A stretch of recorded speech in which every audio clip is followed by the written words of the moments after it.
Well, hey there, learners. Niamh here with some more information on, my 100-year-old family mystery that we're trying to work through. If this is part 4, I got my phasing results in, and we have some other discoveries as well. So if you're new to this series, a quick recap. If you could also watch the previous episodes, I'll leave a card pop-up to the playlist for that. So basically, in short, the 100-year-old mystery is that my father's father's father was adopted, and we have discovered who his birth mother was. We actually already knew who she was, but we confirmed it through DNA, through autosomal testing. We've matched with her descendants, and her name was Edna Hunt. But we don't know who the birth father is, and that is the mystery. And because we don't know who the birth father is, we also don't know what our quote-unquote true last name was supposed to be. So, let's move on. All right, so my phase results. So my dad got his results in from 23andMe, and when you connect with a parent on 23andMe, they go through a process called phasing, and your results will slightly change based on what your parents' results were. So basically, so here were my previous results, and I'm sorry, this image is a little bit blurry. I apparently never took a screenshot of this of my original stuff, my original results when I first got them, and so I had to go back to the previous video and sort of pause when I was showing my results and take a screenshot that way. So that's why it's a little blurry, because it's a screenshot of the screen of the video. But anyway, so when you first get your results before you're connected with a parent, what they have there is overall guesswork. It's more than guesswork, but it's what they can see from your results based on that alone. So they can see where you're kind of situated, but they don't know where, what side came from which parent, and some of the broadly categories are, they can't figure out where those exactly go. So when you get a parent tested and they connect, it goes through a phasing process where it phases out some of the details. And since my dad got his test results in, I have my new test results. And here they are. They have slightly changed. I'm no longer 100% European. I'm now 99.9% European with a 0.1 in South Asian, which I find interesting. This pretty much stayed the same, British and Irish. It went down by, looks like, 0.5%, so that's pretty much the same. And I also went into the thing, seeing the all testing areas, and I still have 4 dots for United Kingdom, and I have 1 dot for Ireland. Same thing. This changed quite a bit. I'm actually surprised it went down so much. My dad is much less German than my mom is, so I expected a lot of that coming from my mom, but I actually expected this to stay about the same, because I figured that much would have been from my mom. So my Iberian went down by 0.3%. My Scandinavian went down by 0.5%, which I was a little like, oh, because it was already at the low end of what we were expecting if my missing ancestor was indeed Scandinavian, the father of my great-grandfather. Our guess, if you have not seen the previous episodes, is that based on a clue from Edna Hunt, we're guessing that he was possibly of a Swedish descent, because she insisted on a Swedish, ethnically Swedish name for her son. that the adoptive parents would keep as a middle name. And since she doesn't have any Scandinavian or Swedish ancestry in her background, and there were no other people around her or in her family with that name, it was our guess that the birth father of the child was of a Swedish descent. So we were expecting to see, I would have expected to see like between like 3 to 6% Scandinavian, if that were true, and I did get 3%, so that was kind of big, but it went down a little bit, so I'm a little sad about that, but it is what it is. My broadly Northwestern European actually went up, which is surprising, because usually the broadly categories sort of get smaller when you phase, but mine actually went up. So there's a little bit more that they're not quite sure came from my dad or whatever.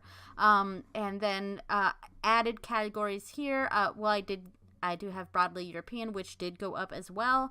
And now I have broadly Southern European, which is at a whopping 3.6%. And that's actually quite large. And then, of course, the broadly South Asian, 0.1%. All right, so that's really interesting. So let's look at my dad's results and kind of see where these came from.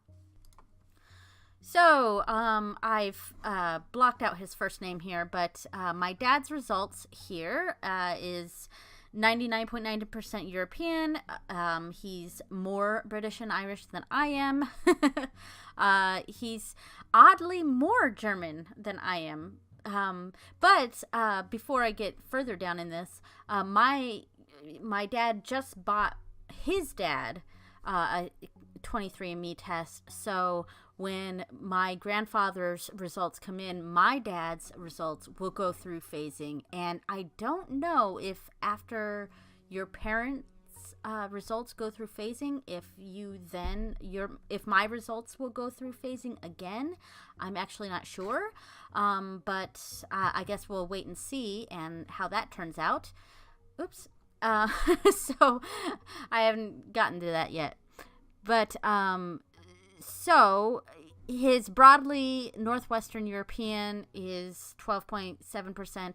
So one big thing here is we're not seeing Scandinavian. I would have expected about 7 to 12% for my dad if his great-grandfather was indeed of Swedish descent. Then we were expecting to see between 8 to 12%. And my uncle, his brother, my dad's brother, he actually tested through Ancestry, and he got 9% Scandinavian, which when he got that was huge news for me because that's great.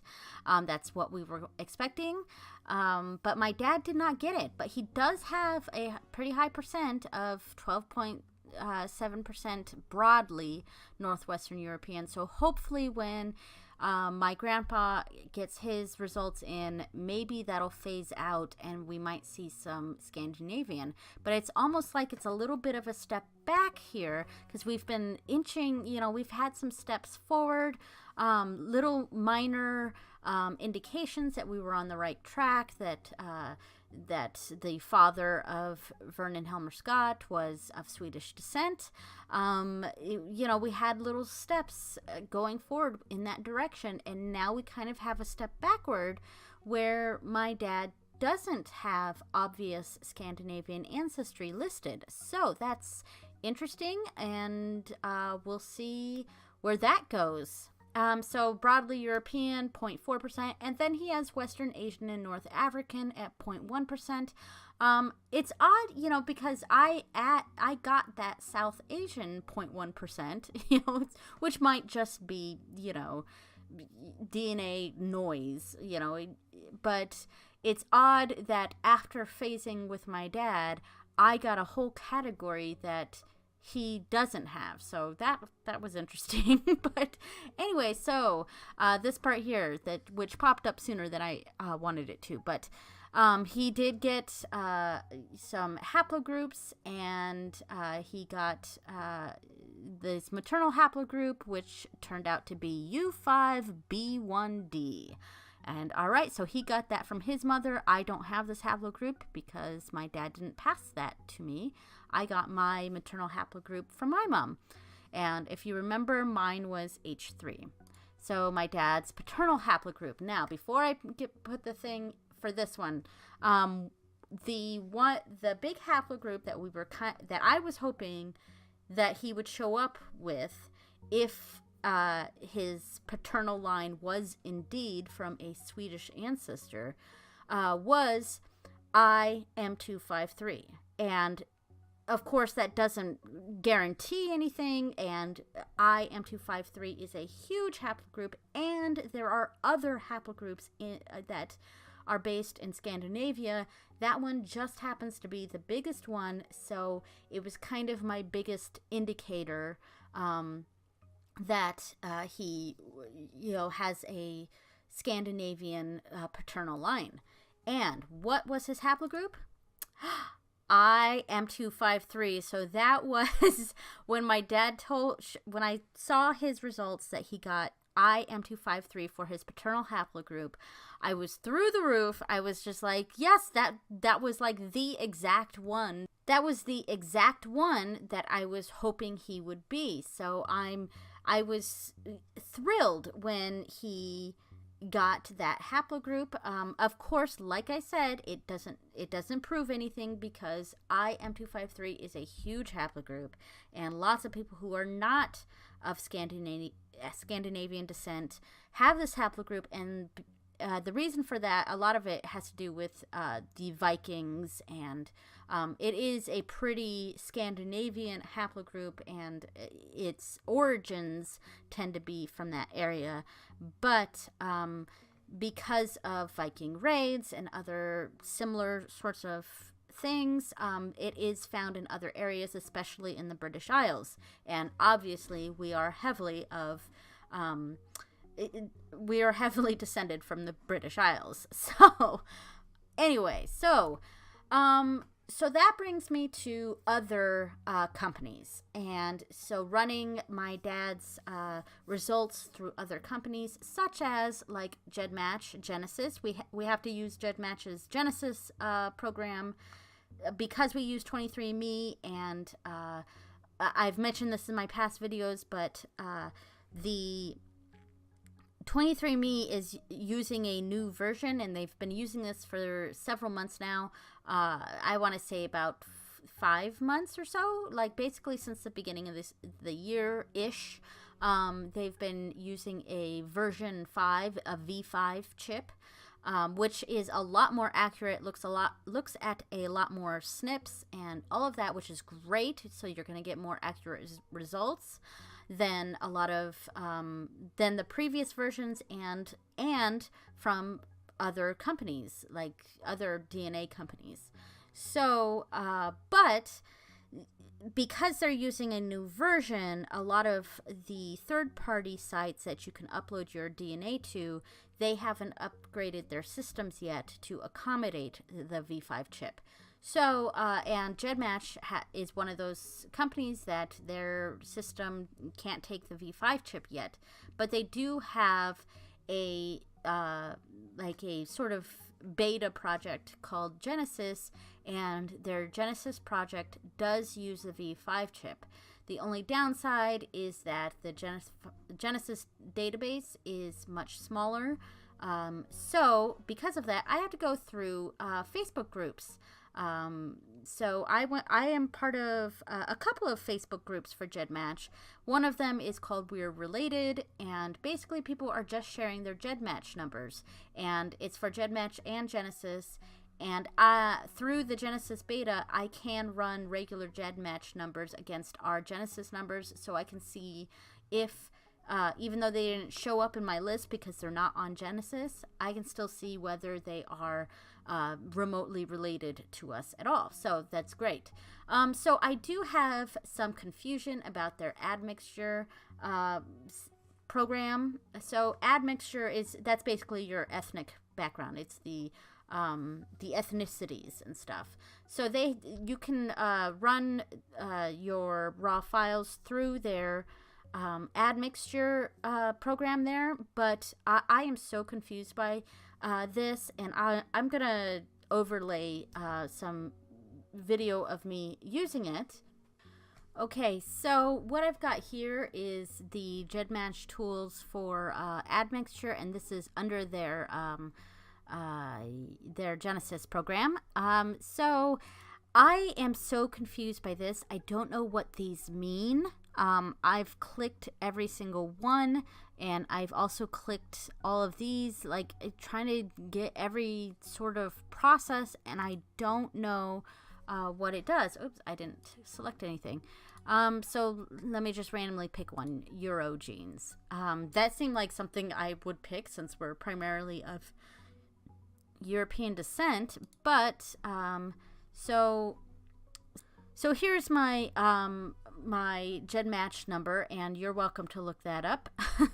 But so I guess this is the newest model. I don't know. I'm so confused by this that I don't really know what to do. So down here it says optional if all 4 of your grandparents are from the same ethnic group. You can help the creator of this project in their research by providing that information to him. Yeah, so I just leave that blank because, yeah. So then I click continue, and it runs it. So here I have the results from that, and I'm just confused by this because it's so wide-reaching that I don't really know. I feel like it's not really telling me anything, and I guess I'm just sort of confused by it. So here's this Oracle button. I don't know what that means. I guess they've sort of I am so confused by this. I don't know what any of it means.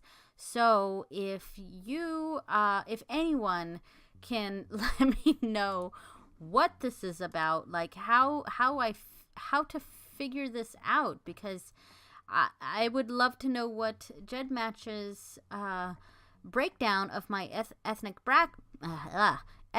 background is, but I just can't figure it out. I don't know what it is, and I'm equally confused by all the other projects in this. So anyway, let's get back to the slides.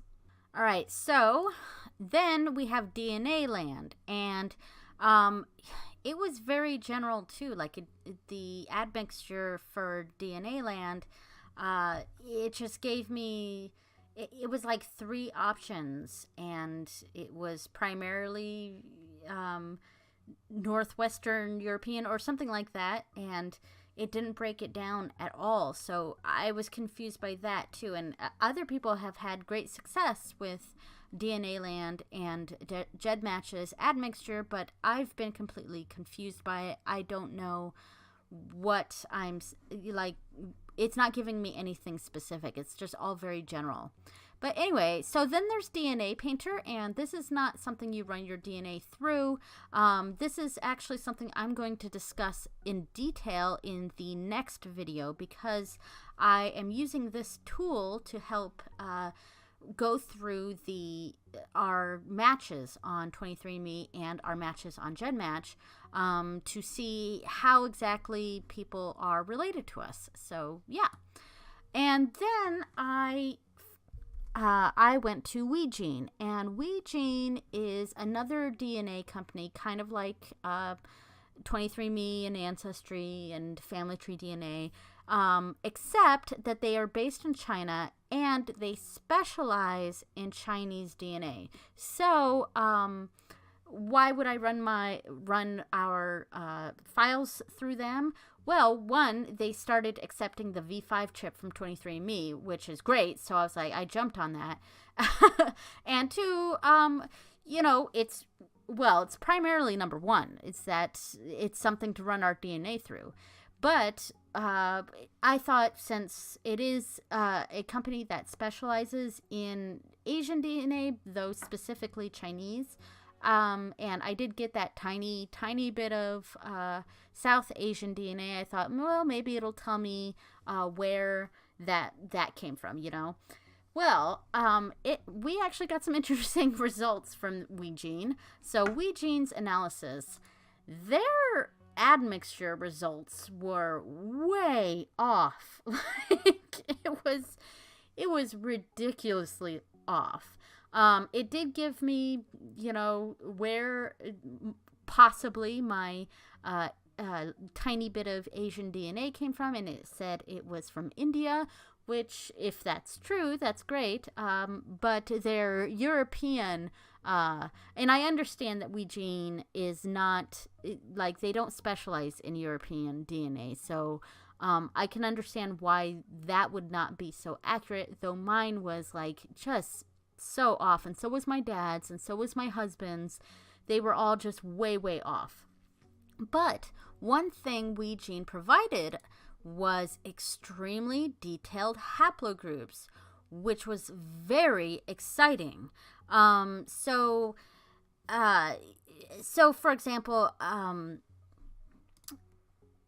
one thing is that they predicted that my maternal haplogroup, 23andMe said H3.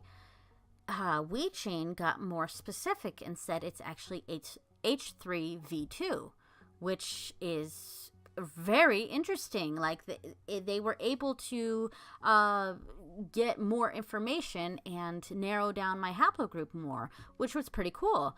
And how did they do this? Well, 23andMe actually tests for more SNPs than they actually look at. So they look at a lot of the SNPs for the maternal and the paternal haplogroups, but they don't look at all of them. But that information is still provided. So when you run your DNA through other programs, they're able to pick up those tests that they did run for. And they gave my dad the more detailed haplogroup under I as IZ2535, which I was like over the moon by this, because that's like a lot more detailed. That's the IM253 haplogroup is so large. I believe his 23andMe page says like 1 in 14 men who tested with 23andMe test as IM253. So getting a much more detailed haplogroup is kind of amazing, because IM253, so many, it's like so many men have that haplogroup that that in and of itself didn't really help us in our journey. But narrowing that down further really helps us, because it further narrows it down for us. But the problem with this is because their admixture was so wonky, how accurate is WeGene's analysis? So, that was a question that I had posed to a Facebook group that I'm in. I told them, that I ran it through WeGene and how accurate is this. And thankfully, they gave me some resources to double check some of these. Now, for the mitochondrial DNA, this was mine specifically, not my dad's, but I will leave a link to James Lick's mitochondrial DNA analyzer.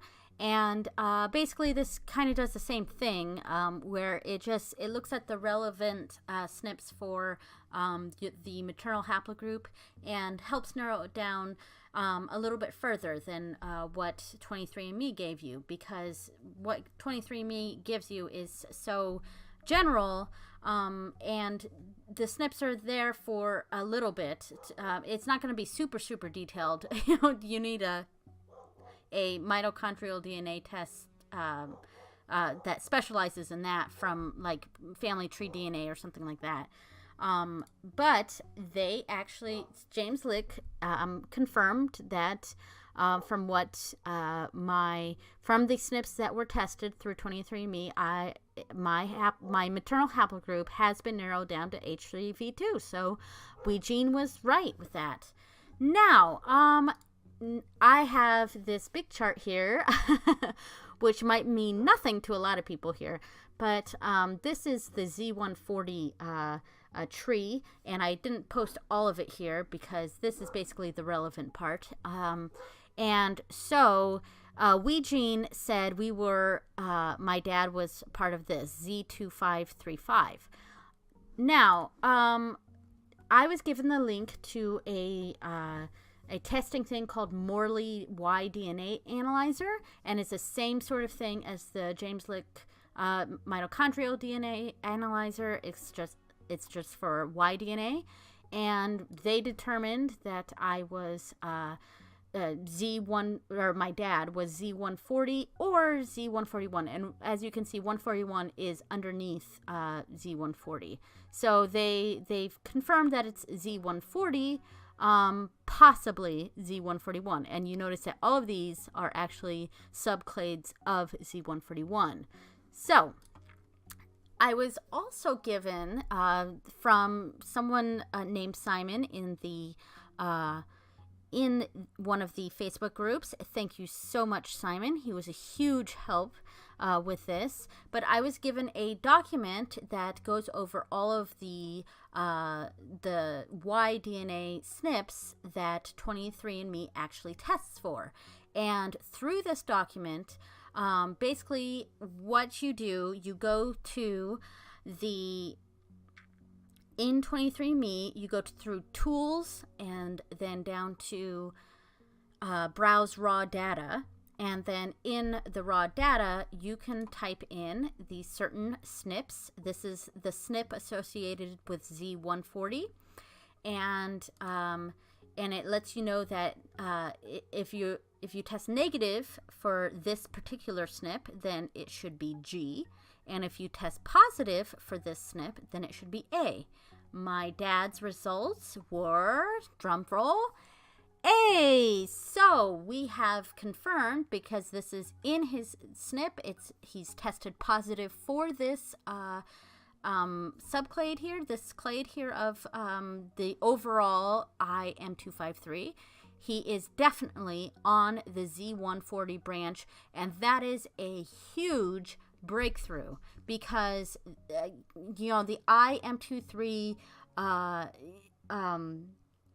haplogroup is so large, and there's lots and lots of different clades under that, and narrowing it down to this clade is very significant. So I also got to test for Z2535, which is down here. This is this one, and this is the largest branch of Z140. So this is what Weegene said that my dad's haplogroup is. So negative is T and positive is G. I looked up this SNP on his 23andMe raw data, and my dad got T. So Weegene was wrong. So what I'm thinking happened with Weegene here, because before I get it further into this, I also tested my husband, and I was able to narrow down his haplogroup as well. And it did the same sort of thing that it did. Weegene did the same sort of thing that it did with my husband's as it did with my dad's, where it like overcompensated. It probably saw that he tested positive for Z140 and then guessed, because this is the biggest subclade under Z140, that he must have been this one. And it's incorrect, because he's not. He tested negative for it. And Weegene did the same thing for my husband. They overcompensated. They went to like a couple of steps too far, where he didn't actually match what they said he did, but it was close. So Simon had said that if he's not Z2535, then he must be the next biggest subclade, which is F2642, and that's right here. So that SNP is G if it's negative and A if it's positive. My dad is G, so he is not part of this one. And that is big news too, because finding out what he's not is almost just as important as finding out what he is, because these are the two biggest branches under Z140, and we've already eliminated all of these. That's why I didn't even post all of this, because there was a bunch under here, because Z2535 is so large, there's a bunch more under this, and we have eliminated all of that. We've also eliminated all of F2642. All of that we've eliminated, which is great. And now we have this branch, the A196. That's the next biggest branch of Z140. Negative is T, positive is C. My dad tested as T. So this is kind of amazing. He is definitely under Z140, but he is definitely not under the three largest branches of Z140, which is huge news. And we also have this next one here, which I don't know why I put this in here, because that's actually part of this, but it was on the thing, and obviously he tested negative for that. If he tests negative for this, he's going to test negative for all of these. But this is as far as it went down. Like, even though 23andMe tests all of these things that it doesn't look at, it doesn't test everything. So we still don't know the further details. So the last big thing that I wanted to, the information that it provided me with, because it didn't have any information on these three smaller subclades. I wish it did, because so it looks like my dad is in this brown category if he tests positive for Z141. So Z141 covers all of these. And if he tested negative for Z141, that means he's part of a whole new branch. And new branches are discovered all the time. And I think the sort of rule of thumb is they don't create a new subclade until there's been at least 2 people who have tested the same. So that a subclade is made up of at least 2 people. But it's highly likely that he would test positive for Z141, because so far there hasn't been any that have tested positive for Z140 but negative for Z141. So they have that snip there. I ran it through. Negative is A and positive is G. What is my dad? Undetermined. Oh, interesting. So they had this on there, but it was undetermined. So that's why the Y-DNA said I1Z140 or I1Z141. And that's because it's likely, but we don't know for sure. And so it's very likely my dad falls somewhere in here. In this brown category here, in these smaller subclades. And it's less likely, but possible that he might be part of a whole new branch that might be discovered. I guess we'll have to wait and see. So what does that mean? What does that mean for our further testing? So if you remember, I wanted to have my dad take some Y-DNA tests so that we can further figure out his detailed haplogroups and then get him part of surname projects and haplogroup projects. And through that, we could possibly find his paternal ancestor, the one that we're trying to figure out. So I've joined the IZ140 project on Family Tree DNA and on Facebook. And I've also spoken to the leader of these projects, who is also the founder of this haplogroup, and that is William Hartley. He actually founded this clade, the IZ140, I think in 2011. That's when this one was discovered, and now there's a bunch of people who test positive under there. There's I've been on their thing, and there's more than 500 people who have tested under that. But William Hartley is the one who discovered it, and he runs the project. And I spoke to him personally through email, and basically asking him, what should I do? Because I was going to take, was going to have my dad take the like Y37 test from Family Tree DNA. But then because we figured out that it's Z140, going through this company, Y SEQ, which I assume stands for Y sequence, but that's why I call it Y SEQ. But I've heard other people just say Y SEQ. But so Y SEQ is kind of it's not like a big fancy company like Family Tree DNA or Ancestry or all that. They're pretty specific tests where they even test individual SNPs. So there is actually a package specifically for Z140 under Y SEQ. And it's significantly cheaper than the tests at Family Tree DNA. And since we already know that, it seems to make more sense to go with Y SEQ instead of Family Tree DNA. But the downside is that Family Tree DNA has all those projects, has the surname projects and the haplogroup projects. So there's a whole system set up for that. This just gives you results. This gives you some structure. So I asked William Hartley what I should do, and he told me to take the Y12 test from Family Tree DNA, which is way cheaper. It's $60, and the Z140 SNP pack test from Y SEQ, which is $88, and that brings us a total of $147. Compared to what I was going to spend on my dad, which was the Y37 test from Family Tree DNA, which is more expensive than these two tests combined.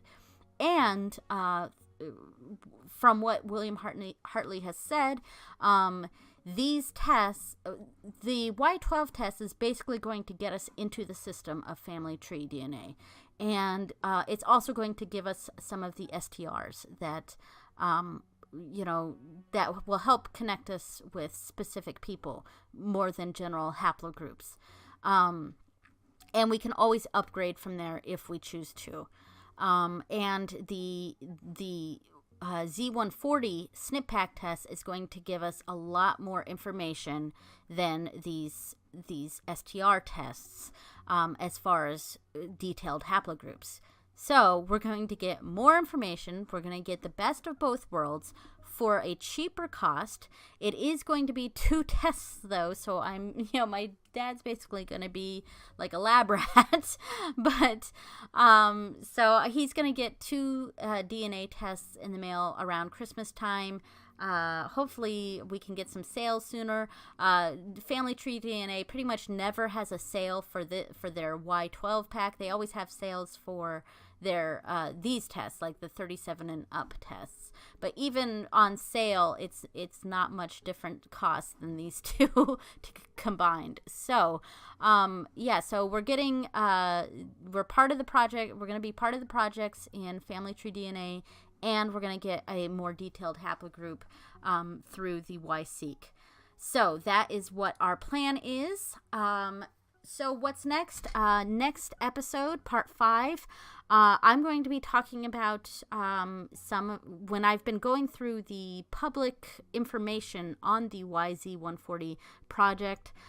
It gives me a lot of other people who are in the project, which is great to know because then I can help figure out who that ancestor is. So I can go through the surnames of the people there, and maybe we can connect with some of our candidates that we've been searching for. So I'm going to go through that as well as a more detailed look at the DNA Painter tool. So, all right, thanks for watching, guys. I hope that wasn't too boring for you or too long. I will see you next time. Later, learners. Bye.